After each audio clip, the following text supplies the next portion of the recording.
Hey writers, sorry for the lack of posts today. I ended up coming home sick and kind of fell into a coma when I got home, but I'm awake. I have checked my emails and I have answers for you.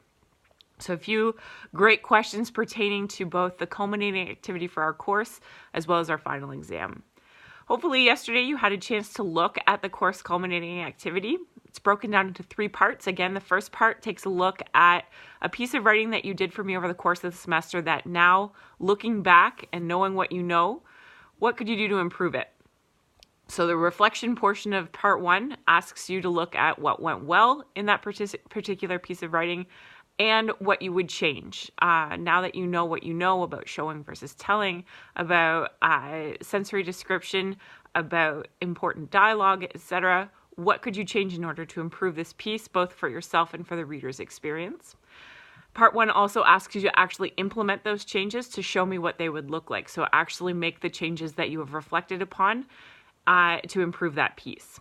Part 2 asks you to reflect on what you felt was your best piece of writing this semester and to break down the creative choices that you made that you feel contribute to it being your best piece of work.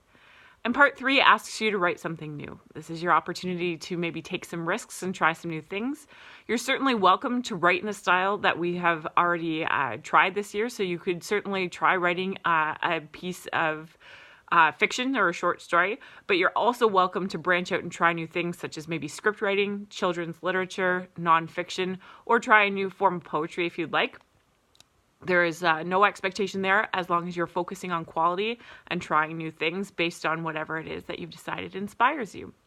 So Sarah had a great question with regard to part 3 of the culminating activity. She was wondering if there is a word count associated with whatever new piece of writing you're creating.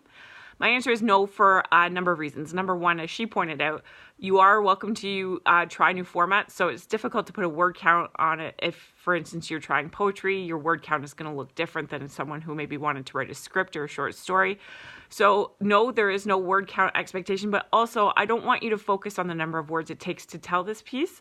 I just want you to focus on what inspires you. I want you to continue writing until you feel that the story you're inspired to write has been told.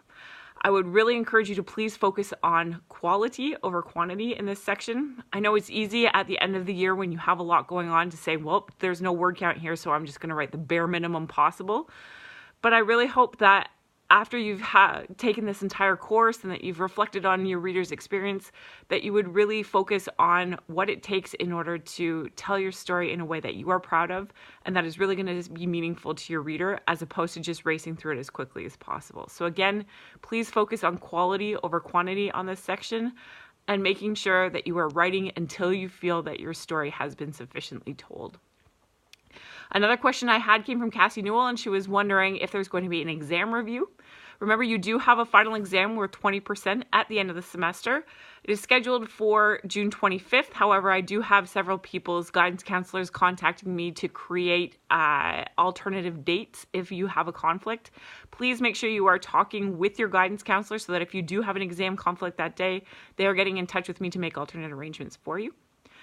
Next week, after your culminating activity has been submitted, it's due on June 15th. That will be the end of our course content. The following week, leading up to exam period, we will be doing exam review.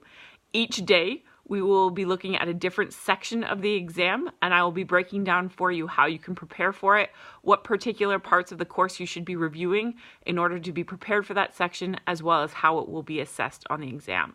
So there will be exam review. You will know exactly what to do to prepare for the exam, and we'll be looking at that on the week of, that will be June 18th. The week of June 18th, we'll go over all of that together. Certainly, if you want to get started in preparing for the exam and you would like information prior to then, I'd be happy to send that to you via email, but we will be going over it as a class once those course culminating activities are done. If you have any questions about the course culminating activity, about upcoming dates, about the exam, again, you know where to find me. Send me an instant message or an email. Otherwise, let's keep plugging away here at getting those rough drafts done and uploaded to the discussion board so that we can get those, peer editing from our classmates. I hope you guys are having a great week. I hope the semester's wrapping up well for you, and I look forward to talking to you tomorrow. Take care.